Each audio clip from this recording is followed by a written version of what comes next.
Alors, on va voir maintenant l'exercice 5. Alors, l'exercice 5, qu'est-ce stipule que les notes sont stockées comme étant un tableau de dimensions. Et donc chaque ligne contient les notes de tous les élèves, alors qu'une colonne représente les notes d'un élève dans toutes les matières. Donc une colonne représente les notes d'un élève dans toutes les matières, alors qu'une ligne, elle représente quoi? Ça veut dire quoi? Ça veut dire dans Paint, ça veut dire que ça c'est la ligne, ça c'est la ligne, et ça c'est la ligne. Alors ça c'est une colonne, ça c'est une colonne, et ça par exemple c'est une dernière colonne. Alors celle-là, elle représente, alors d'après l'énoncé, alors une ligne représente les notes de tous les élèves dans une matière. Donc ça, elle représente une seule matière. Alors alors la ligne, elle représente une matière. Donc ça, c'est les élèves par rapport à la matière. Alors par contre, pour une ligne, pour une colonne plutôt, donc cette colonne-là, elle représente un étudiant. Et ce qui va varier ici, c'est les notes des étudiants.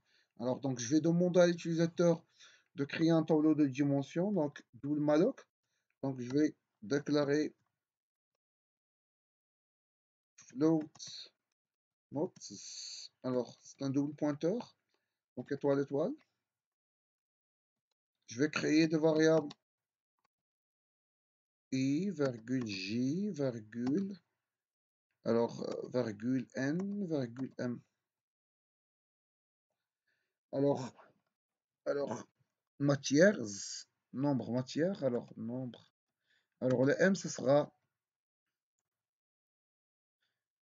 alors le n c'est le nombre de lignes. Ça veut dire quoi? Ça veut dire que le n elle représente, alors je vais fermer ça. Alors que le n, elle représente le nombre de matières, et la colonne, elle représente un étudiant. Donc, alors, je vais revenir ici. Alors, je vais printf donner le nombre. Alors, le n, normalement, c'est le nombre de lignes. Combien y a-t-il de lignes? Alors, et d'après le schéma, c'est le nombre de matières. Donner le nombre de matières. Je dois le stocker, l'enregistrer. Alors, je dois le stocker et l'enregistrer dans, alors, pourcentage t, et le stocker dans adresse de n. Je dois faire la même chose dans le nombre de dev. Je dois le stocker dans le m. Alors maintenant, je dois allouer la mémoire. Alors, je dois dans un premier temps, je dois allouer pour notes égale malloc de n étoile size of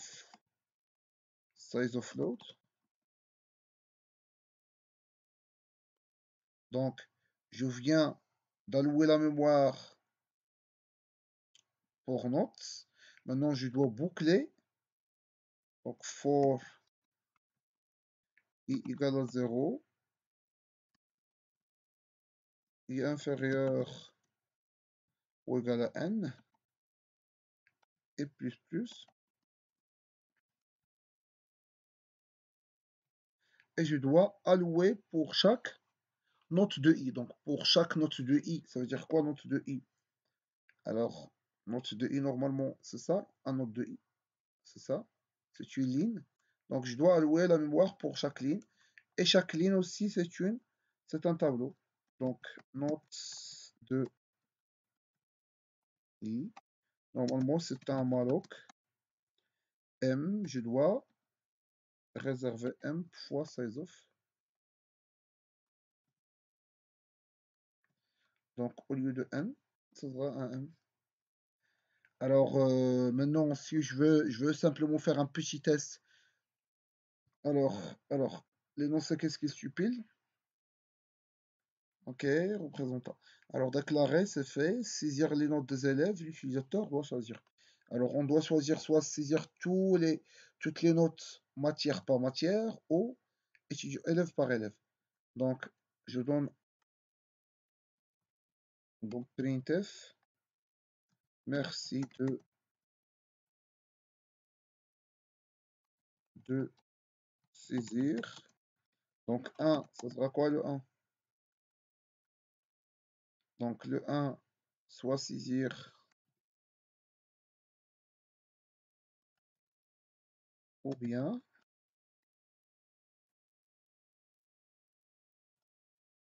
le 2, c'est quoi le 2?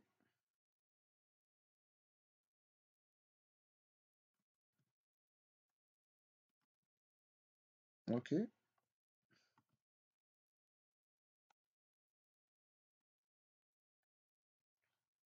donc je dois lire la scanf, je dois lire un pourcentage t, virgule, choix.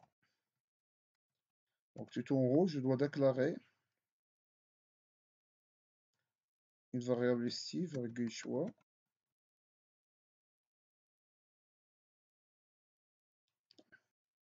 Alors je dois répéter ça, donc while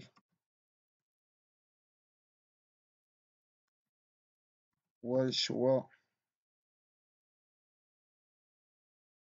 Ouais, je dois répéter le truc de menu. Donc while choix est différent de 1, and choix est différent de 2. Tout en haut ici. Donc soit, donc je dois sortir si il est égal à 1 ou il est égal à 2. Donc choix différent de 1, and choix différent de 2. Je dois sortir donc.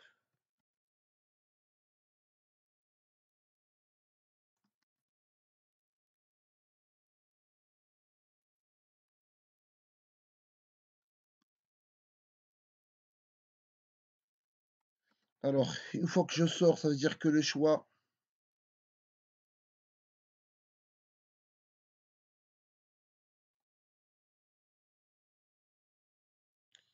alors ici, alors maintenant, une fois que le choix égal à soit 1 ou bien égal à 2, qu'est-ce que je dois faire? Je dois, alors si le choix égal à 1, alors if choix égal à 1, voilà ce que je veux faire. Else if, alors else if choix égal à 2.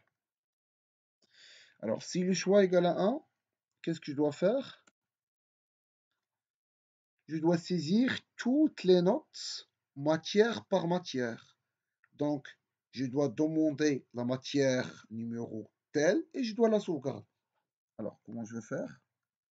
Alors, les matières, comme on a déjà vu, alors, les matières sont stockées ici. Ça veut dire quoi? Ça veut dire que je dois fixer le nom, le i, et balayer les j. OK? Alors, fixer les i et balayer les j. Je dois faire une double boucle for.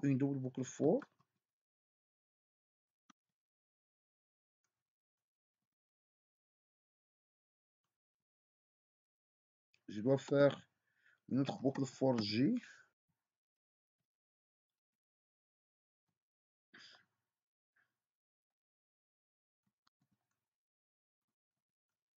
Donc, j inférieur à m, j++. Donc, alors, il me faut encore, celle-là, elle est là, celle-là, elle est là. Donc, printf,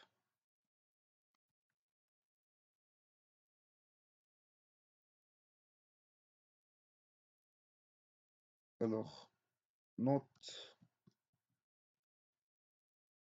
alors, on a dit que, alors, ça, c'est une matière, Et donc, je dois demander la première note, la deuxième note, la troisième note, la quatrième note. Ça, c'est la même matière. Donc, la matière, elle est là. Donc, printf pour la pourcentage des matières. Ça veut dire, alors, pourcentage D, ça veut dire la matière 1, la matière 2, la matière 3. Donc, vraiment, je dois récupérer le plus puissant, matière 1, matière 2. Sans oublier un autre. OK, un autre slash n. Alors, pour la saisir toutes les notes. Note pourcentage D, ça veut dire note 1, note 2, note 3, 2 points, et j'attends la note. Alors, je dois normalement l'enregistrer dans adresse, c'est un simple printf. Alors, le pourcentage D, c'est quoi? C'est le J plus 1, ça veut dire note 1, note 2, note 3, etc. Donc, J plus 1. Et par la suite, je dois faire un scanf, un pourcentage F, virgule, adresse, de notes de I, crochet J. Et ça marche. Donc ça permet, ça c'est le premier choix, qui permet de choisir matière par matière. OK, pour la première matière, etc. Alors si c'est le choix égal à 2, alors ça sera plutôt pour l'étudiant, l'étudiant, pour l'étudiant 1, 2, 3. Alors l'autre choix, c'est saisir tous les notes élèves. Alors ici,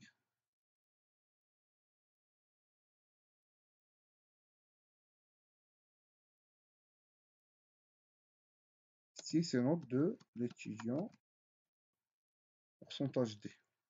Alors ici, pour l'étudiant, alors c'est quoi l'étudiant? Alors ici, je veux que, alors j'ai oublié de la boucle for ici, mais normalement ici je dois permuter les boucles. Alors parce que il veut ici par étudiant. Alors par étudiant, alors ce qu'on a ici, un étudiant, elle est là. Ça veut dire que je dois prendre par colonne. Ça veut dire que je dois inverser. Donc au lieu d'avoir pour l'étudiant ton, alors je vais faire ici. Alors je peux garder carrément le i et le j, mais ici c'est de j virgule i. Ou bien inverser le. Alors par la suite, alors ce qui est demandé par la suite c'est quoi? Alors dans un premier temps, on va voir l'affichage. Donc après avoir récupéré les notes des élèves, je vais les afficher. Alors c'est déjà classique. Alors je vais récupérer ça et j'affiche les notes. Alors for ij, alors c'est pour la matière, c'est vraiment pour la matière. Alors la ligne c'est pour une matière, pour la matière, note de l'étudiant. Alors ici,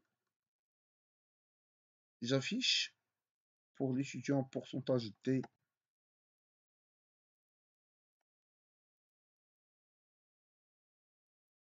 C'est print ici. J'ai commis une petite erreur.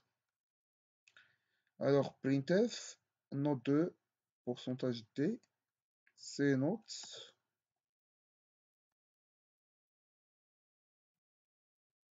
Note de IJ.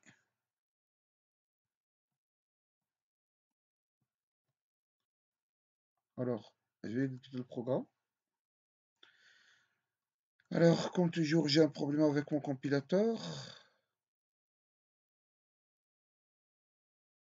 Je vais plutôt d'exécuter C pour que je puisse voir l'erreur. Alors, il a dit qu'il y a un expected point virgule for 4J égale à 0. C'est quelle ligne exactement?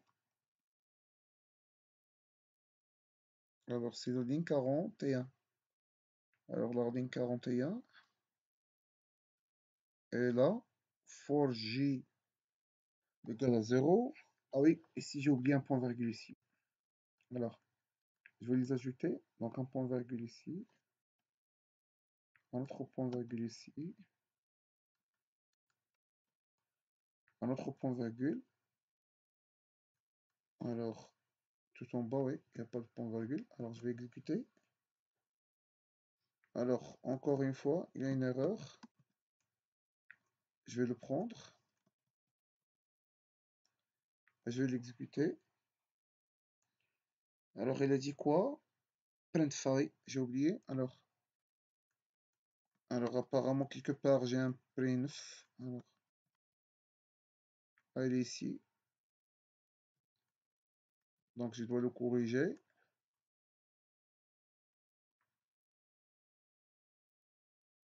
Alors, dans les nombres de matières, alors par exemple, imaginons qu'on a 3 matières et j'ai 5 élèves, par exemple.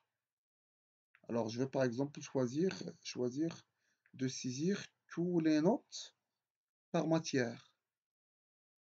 Matière par matière. J'ai combien de matières? J'ai 3 matières. Par exemple, je vais choisir 1. Alors, pour la première matière, je vais choisir matière par matière. Alors, l'étudiant 2, alors, il avait 10. L'étudiant, alors, combien j'ai d'étudiants? 5. Ok, il avait 20. L'autre étudiant, il avait 4. L'autre étudiant, il avait 6. J'ai combien? J'ai 5, effectivement. Alors, dernièrement, 16. Alors, pour la matière 2, l'étudiant, il avait 5. Il avait 2. Il avait 20. Il avait 13. Et en fin de compte, 1, 16. Alors, j'ai 3 matières, effectivement. Donc, 4, 13, 16, 17 et 19. Alors, pour la matière 1, note de l'étudiant, note de l'étudiant 0. Alors, note de l'étudiant 0, note de l'étudiant 0. Alors, j'ai commis une, une erreur juste au niveau de l'affichage. Alors, pour la matière, ok, c'est correct. Note de l'étudiant, pourcentage D et pourcentage D et pourcentage F plutôt. Alors, l'étudiant, c'est quoi? C'est le J. Et la note, c'est la note IJ. Alors, quand même, je dois corriger quelques petites erreurs ici, comme celui-là.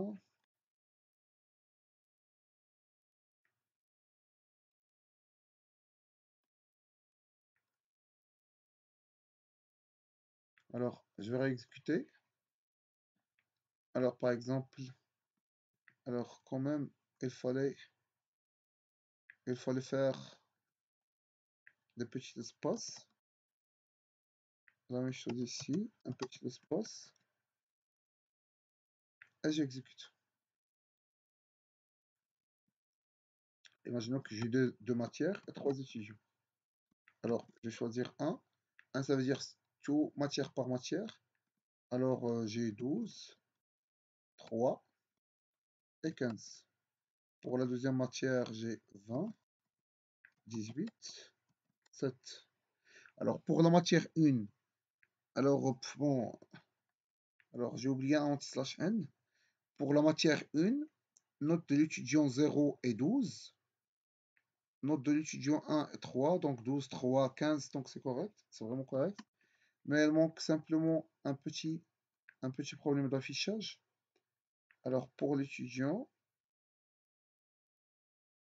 alors ici, je dois faire par exemple un double anti-slash n. Et ici, en fin de compte, un anti-slash n par exemple. Alors, je vais tester cette fois-ci deuxième cas de figure. Alors, j'ai deux matières et j'ai trois élèves. Alors, 2, ça veut dire pour l'étudiant 1, c'est quoi la note? 2, 12 et 14. Ça, c'est l'étudiant. Il y a 3. Combien est-il de 3? Alors, nombre de matières, c'est deux matières. Alors, combien j'ai d'élèves? 3 élèves. Et combien de matières? J'ai j'ai deux matières. Donc, normalement, je dois avoir simplement une ou deux. Alors, J. Alors, pour la matière, alors S if choix égal à 2. Pour l'étudiant pourcentage P,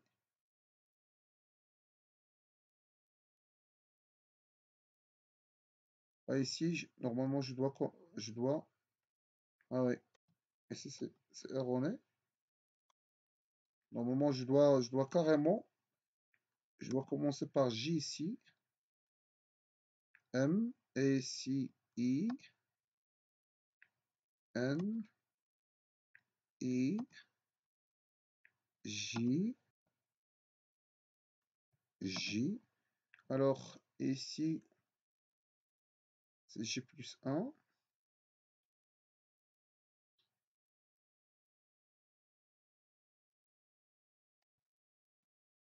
Et la note, c'est J plus 1. Et adresse. Alors, vraiment l'étudiant. Alors, je commence la boucle par le J. OK. Et en fin de compte, je dois le stocker dans le JI.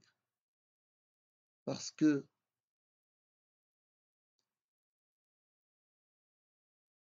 alors, si on fixe un J, alors normalement, je dois le mettre dans le JI ici. Alors, je vais tester. Alors, j'ai par exemple deux matières et trois élèves. Alors, je vais choisir le deuxième cas de figure. Alors, pour l'étudiant 1, la note c'est 20, 12. Note 1 toujours non. Note 1, alors ça veut dire que j'ai mis une petite erreur. Alors, pour la note, ici, c'est I plus 1 ici. Alors, par exemple, deux matières et trois élèves. Alors, 2. Alors, pour l'étudiant 1, c'est quoi la note? 12. Ici, 20. On a fini avec l'étudiant. Pourquoi? Parce qu'il y a tout simplement deux matières. 15 et 13 pour l'étudiant 3. Effectivement, on a trois étudiants. 5 ici. J'avais mis une bêtise. La bêtise, c'est que normalement, je dois faire ici un IJ, non pas un J. Un IJ, pourquoi? Parce que le I doit être inférieur à I, oui, effectivement, c'est un IJ. Le I est toujours inférieur à N et le G est toujours inférieur à M. Et d'ailleurs, c'est logique avec le concept, c'est que les lignes représentent les matières. Donc cette ligne-là, avec les I, il représente la matière, avec les autres, il représente la décision. Alors, j'ai deux matières et trois étudiants. Alors, je vais choisir le deuxième. Alors, note 1, c'est 12, 3. Pour l'étudiant 2, il avait 20, 16. Pour le 3, 5, il avait 15, avec un 18. Donc, pour la première matière et pour la deuxième matière. Pour la première matière, alors ici, j'affiche par matière. Donc, pour l'affichage par matière, pour la matière 1, c'est 12, 20, 15. Oui, c'est correct. Et 3, 16, 18. Aussi, c'est correct.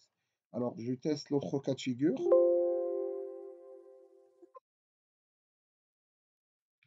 Ça veut dire, alors, j'ai deux matières et trois élèves. Alors, je vais choisir le premier. Alors, note de l'étudiant 1, c'est 12, 15, 3. Maintenant, je passe à la deuxième matière. 19, 4, 5. Donc, pour la matière 1, c'est 12, 15, 3, 19, 4, 5. Donc, c'est correct, la première partie, à savoir l'affichage. Alors, je vais faire un dernier test, à savoir si je donne un choix différent de 1 et 2. Alors, par exemple, deux matières et trois élèves. Ici, je vais créer n'importe quoi. Donc, vraiment, il me demande n'importe quoi. Vraiment, il me demande donc un. Maintenant, il va continuer. Donc, c'est correct. Alors,